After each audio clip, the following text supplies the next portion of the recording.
ನಮಸ್ಕಾರ ಎಲ್ಲರಿಗೂ. ನಮ್ಮ ಯೂಟ್ಯೂಬ್ ಚಾನಲ್ ಕಲಾತ್ಮಕ ಚಿತ್ರಣಕ್ಕೆ ನಿಮಗೆಲ್ಲರಿಗೂ ಸ್ವಾಗತ. ನಾವು ಇಂದು ರಾಮನವಮಿಯ ಆಚರಣೆಯನ್ನು ಹೇಗೆ ಮಾಡಲಾಗುತ್ತದೆ ಮತ್ತು ಇದರ ಇತಿಹಾಸವೇನು ಎಂದು ತಿಳಿಸಿಕೊಡುತ್ತೇವೆ. ರಾಮನವಮಿಯು ಒಂದು ಹಿಂದೂ ಹಬ್ಬವಾಗಿದ್ದು ಇದು ಭಗವಾನ್ ರಾಮನ ಜನ್ಮ ವಾರ್ಷಿಕೋತ್ಸವವನ್ನಾಗಿ ಆಚರಿಸಲಾಗುತ್ತದೆ. ಈ ದಿನವನ್ನು ಹಿಂದೂ ಕ್ಯಾಲೆಂಡರ್ ಪ್ರಕಾರ ಚೈತ್ರ ಮಾಸದ ಶುಕ್ಲ ಪಕ್ಷದ 9ನೇ ದಿನದಂದು ಆಚರಿಸಲಾಗುತ್ತದೆ. ಇದು ಯುಗಾದಿ ಹಬ್ಬದ ನಂತರ ಬರುವ ಹಬ್ಬವಾಗಿದೆ. ಗ್ರೆಗೋರಿಯನ್ ಕ್ಯಾಲೆಂಡರ್ ಪ್ರಕಾರ ಈ ದಿನವು ಸಾಮಾನ್ಯವಾಗಿ ಮಾರ್ಚ್ ಮತ್ತು ಏಪ್ರಿಲ್ ತಿಂಗಳ ನಡುವೆ ಬರುತ್ತದೆ.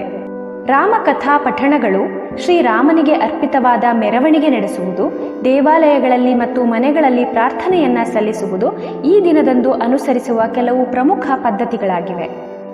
ಭಾರತದ ಪ್ರಾಚೀನ ಗ್ರಂಥಗಳಾದ್ಯಂತ ಶಿಷ್ಟರನ್ನ ರಕ್ಷಿಸಲು ಮತ್ತು ದುಷ್ಟರನ್ನ ವಧೆ ಮಾಡಲು ವಿಷ್ಣುವು ವಿವಿಧ ಅವತಾರಗಳನ್ನು ತಾಳುತ್ತಾನೆ ಎಂದು ಒತ್ತಿ ಹೇಳಲಾಗಿದೆ. ಶ್ರೀರಾಮನ ಭಕ್ತರು ಅವನನ್ನ ಪೂಜಿಸುತ್ತಾರೆ ಮತ್ತು ಅವನ ಜನ್ಮದಿನವನ್ನ ಹಬ್ಬವಾಗಿ ಆಚರಿಸುತ್ತಾರೆ. ರಾಮನವಮಿಯು ಶ್ರೀರಾಮನು ಮಾನವ ಮತ್ತು ದೈವಿಕ ಎರಡೂ ರೂಪಗಳಲ್ಲಿ ಕಾಣಿಸಿಕೊಳ್ಳುವುದನ್ನು ಸೂಚಿಸುತ್ತದೆ. ಇದನ್ನು ಭಾರತದಾದ್ಯಂತ, ವಿಶೇಷವಾಗಿ ಶ್ರೀರಾಮನ ಜನ್ಮಸ್ಥಳವಾದ ಉತ್ತರ ಪ್ರದೇಶದ ಪವಿತ್ರ ನಗರವಾದ ಅಯೋಧ್ಯೆಯಲ್ಲಿ ಅತ್ಯಂತ ಭಕ್ತಿ ಮತ್ತು ಹಬ್ಬದ ವಾತಾವರಣದಿಂದ ಆಚರಿಸಲಾಗುತ್ತದೆ. ರಾಮನವಮಿಗೆ ಮುಂಚಿತವಾಗಿ ಹಿಂದೂಗಳು ಚೈತ್ರ ನವರಾತ್ರಿಯ ಸಮಯದಲ್ಲಿ 9 ದಿನಗಳ ಉಪವಾಸವನ್ನು ಆಚರಿಸುತ್ತಾರೆ. 9ನೇ ಮತ್ತು ಕೊನೆಯ ದಿನದಂದು ಅಯೋಧ್ಯೆ ಮತ್ತು ಭಾರತದಾದ್ಯಂತ ಬೇರೆ ಬೇರೆ ನಗರಗಳಲ್ಲಿ ಪ್ರಾರ್ಥನೆ ಮತ್ತು ಹಬ್ಬದಲ್ಲಿ ಮುಳುಗಿ ನಗರವನ್ನು ವಿಜೃಂಭಣೆಯಿಂದ ಅಲಂಕರಿಸಲಾಗಿರುತ್ತದೆ. ರಾಮನವಮಿಯ ಹಿಂದಿನ ಇತಿಹಾಸವನ್ನ ತಿಳಿದುಕೊಳ್ಳೋಣ. ಹಿಂದೂ ಪುರಾಣದ ಪ್ರಕಾರ, ಧರ್ಮಶಾಸ್ತ್ರಗಳ ಪ್ರಕಾರ ಅಯೋಧ್ಯೆಯ ರಾಜನಾದ ದಶರಥನಿಗೆ ಕೌಸಲ್ಯ, ಕೈಕೇಯಿ ಹಾಗೂ ಸುಮಿತ್ರೆ ಎಂಬ 3 ಜನ ಪತ್ನಿಯರಿದ್ದರು. ಆದರೆ ಯಾರಿಗೂ ಪುತ್ರ ಸಂತಾನವಾಗಿರಲಿಲ್ಲ. ನಂತರ ದಶರಥನು ಋಷಿ ಮುನಿಗಳ ಸಲಹೆಯಂತೆ ಪುತ್ರಕಾಮೇಷ್ಠಿ ಯಾಗವನ್ನ ಮಾಡಿಸಿದ. ಈ ಯಜ್ಞದಿಂದ ಸಂತುಷ್ಟನಾದ ಪ್ರಜಾಪತಿಯು ದಶರಥನಿಗೆ ದಿವ್ಯ ಪಾಯಸವನ್ನ ನೀಡುತ್ತಾನೆ. ಈ ದಿವ್ಯ ಪಾಯಸವನ್ನು ದಶರಥನು ತನ್ನ 3 ಪತ್ನಿಯರಿಗೂ ಹಂಚುತ್ತಾನೆ. ಇದರಂತೆ ಚೈತ್ರ ಮಾಸದ ಶುಕ್ಲ ಪಕ್ಷದ ನವಮಿ ತಿಥಿಯಂದು ಮಧ್ಯಾಹ್ನ ಪುನರ್ವಸು ನಕ್ಷತ್ರದಲ್ಲಿ ಕೌಸಲ್ಯಗೆ ರಾಮನು, ಪುಷ್ಯ ನಕ್ಷತ್ರದ ದಶಮಿಯಂದು ಸೂರ್ಯೋದಯಕ್ಕೆ ಮುನ್ನ ಕೈಕೇಯಿಗೆ ಭರತನು, ಅದೇ ದಿನ ಆಶ್ಲೇಷ ನಕ್ಷತ್ರದಲ್ಲಿ ಮಧ್ಯಾಹ್ನ ಲಕ್ಷ್ಮಣ ಶತ್ರುಘ್ನರು ಜನಿಸುತ್ತಾರೆ. ಹೀಗೆ ರಾಮನು ಜನಿಸಿದ ನವಮಿಯಂದು ರಾಮನವಮಿಯನ್ನಾಗಿ ಆಚರಿಸಲಾಗುತ್ತದೆ. ಅಯೋಧ್ಯೆಯ ರಾಜ ದಶರಥ ಹಾಗೂ ಕೌಸಲ್ಯೆಯ ಪುತ್ರನಾಗಿ ಮಹಾವಿಷ್ಣುವಿನ 7ನೇ ಅವತಾರವಾಗಿ ಶ್ರೀರಾಮನು ಜನಿಸುತ್ತಾನೆ. ಹಿಂದೂ ಗ್ರಂಥಗಳಲ್ಲಿ ಉಲ್ಲೇಖವಾಗಿರುವಂತೆ 4 ಯುಗಗಳಲ್ಲಿ ಒಂದಾದ ತ್ರೇತಾಯುಗದಲ್ಲಿ ರಾಮನು ಜನಿಸಿದನು.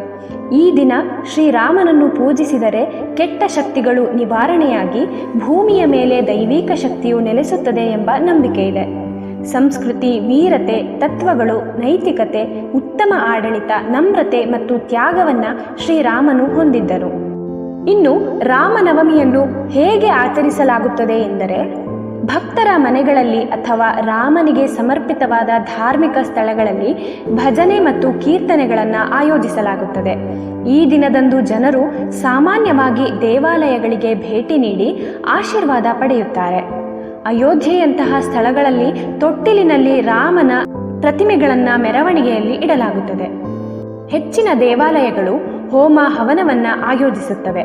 ಇದು ಮನಸ್ಸು, ದೇಹ ಮತ್ತು ಆತ್ಮವನ್ನ ಶುದ್ಧೀಕರಿಸುವ ಗುರಿಯನ್ನು ಹೊಂದಿದೆ. ಪುರೋಹಿತರು ಭಕ್ತರಿಗಾಗಿ ಪ್ರಸಾದ ರೂಪದಲ್ಲಿ ಸಿಹಿ ತಿಂಡಿಗಳು, ಪಾನಕ, ಕೋಸಂಬರಿ ಮತ್ತು ಹಣ್ಣುಗಳನ್ನು ವಿತರಿಸುತ್ತಾರೆ. ಸಾಮಾನ್ಯವಾಗಿ ಭಕ್ತರು ಮಧ್ಯರಾತ್ರಿಯವರೆಗೆ ಇಡೀ ದಿನ ಉಪವಾಸ ಮಾಡುತ್ತಾರೆ. ಸಿಹಿ ತಿಂಡಿಗಳು ಮತ್ತು ಹಣ್ಣುಗಳನ್ನು ಸೇವಿಸುವ ಮೂಲಕ ಉಪವಾಸವನ್ನ ಕೊನೆಗೊಳಿಸಲಾಗುತ್ತದೆ. ಇನ್ನು ನಮಗೆಲ್ಲ ತಿಳಿದಿರುವಂತೆ ಶ್ರೀರಾಮನವಮಿಯು ಚೈತ್ರ ಮಾಸದಲ್ಲಿ ಬರುತ್ತದೆ. ಚೈತ್ರ ಮಾಸವೆಂದರೆ ವಿಪರೀತ ಬಿಸಿಲಿನ ಕಾಲ. ಬಿಸಿಲ ಧಗೆಯಿಂದ ತತ್ತರಿಸಿ ಹೋಗುವ ಜನರು ಮಜ್ಜಿಗೆ, ಬೆಲ್ಲದ ಪಾನಕಗಳನ್ನು ಸೇವಿಸಿದರೆ ದೇಹಕ್ಕೆ ತಂಪಾಗುತ್ತದೆ ಎಂಬುದು ಇದರ ಹಿಂದಿರುವ ವೈಜ್ಞಾನಿಕ ಕಾರಣ. ಮತ್ತು ಕೋಸಂಬರಿ ಕೂಡ ತಿನ್ನುತ್ತಾರೆ. ಪಾನಕ ವಿಷ್ಣುವಿಗೆ ಅತ್ಯಂತ ಪ್ರಿಯವಾದ ಪಾನೀಯಗಳಲ್ಲಿ ಒಂದು. ಭಗವಾನ್ ಶ್ರೀರಾಮ ವಿಷ್ಣುವಿನ ರೂಪವಾಗಿರುವ ಹಿನ್ನೆಲೆಯಲ್ಲಿ ರಾಮನಿಗೆ ಪಾನಕವನ್ನು ಅರ್ಪಿಸಲಾಗುತ್ತದೆ. ಹೆಸರುಬೇಳೆ ಆಂಟಿ ಆಕ್ಸಿಡೆಂಟ್ ಅಂಶವಿರುವ ಪದಾರ್ಥಗಳಲ್ಲಿ ಒಂದಾಗಿದೆ. ಬೇಸಿಗೆ ಕಾಲದಲ್ಲಿ ಇದನ್ನು ಸೇವಿಸುವುದರಿಂದ ದೇಹದಲ್ಲಿ ಆಂಟಿ ಆಕ್ಸಿಡೆಂಟ್ಗಳ ಪ್ರಮಾಣಗಳು ಹೆಚ್ಚಾಗಿ ಯಾವುದೇ ರೋಗ ರುಜಿನಗಳು ದೇಹಕ್ಕೆ ಬಾಧಿಸುವುದಿಲ್ಲ ಎಂದು ಹೇಳುತ್ತಾರೆ. ಹಾಗಾಗಿ ಕೋಸಂಬರಿಯನ್ನ ಮಾಡಿ ಕೂಡ ನೀಡಲಾಗುತ್ತದೆ. ರಾಮನು ರಾವಣನನ್ನ ಸೋಲಿಸುವ ನಾಟಕೀಯ ಚಿತ್ರಣವನ್ನು ದೇಶದ ಅನೇಕ ಭಾಗಗಳಲ್ಲಿ ಪ್ರದರ್ಶಿಸಲಾಗುತ್ತದೆ. ಈ ನಾಟಕವನ್ನ ಸಾಮಾನ್ಯವಾಗಿ ತೆರೆದ ವೇದಿಕೆಯಲ್ಲಿ ಪ್ರದರ್ಶಿಸಲಾಗುತ್ತದೆ. ದೇಶದಾದ್ಯಂತ ಈ ಹಬ್ಬವನ್ನ ಆಚರಿಸಲಾಗಿದ್ದರೂ ಪ್ರಮುಖ ಆಚರಣೆಗಳು ಅಯೋಧ್ಯೆ, ಭದ್ರಾಚಲಂ, ರಾಮೇಶ್ವರಂ ಮತ್ತು ಸೀತಾಮಹಿರಿಯಲ್ಲಿ ನಡೆಯುತ್ತದೆ. ರಾಮನಲ್ಲದೆ ಸೀತಾ, ಲಕ್ಷ್ಮಣ ಮತ್ತು ಹನುಮಾನ್ ದೇವತೆಗಳನ್ನು ಸಹ ಈ ದಿನದಂದು ಪೂಜಿಸಲಾಗುತ್ತದೆ. ಮುಂದಿನ ವಿಡಿಯೋದಲ್ಲಿ ಇನ್ನೂ ಹಲವು ಉಪಯುಕ್ತ ಮಾಹಿತಿಯೊಂದಿಗೆ ನಿಮ್ಮ ಮುಂದೆ ಬರುತ್ತೇವೆ. ಅಲ್ಲಿಯವರೆಗೂ ನೀವಿನ್ನೂ ನಮ್ಮ ಚಾನೆಲ್ನ ಸಬ್ಸ್ಕ್ರೈಬ್ ಮಾಡಿಲ್ಲ ಅಂದರೆ ಈ ಕೂಡಲೇ ಸಬ್ಸ್ಕ್ರೈಬ್ ಮಾಡಿ ಹಾಗೂ ಹೆಚ್ಚು ಜನರಿಗೆ ಶೇರ್ ಮಾಡಿ. ಧನ್ಯವಾದಗಳು.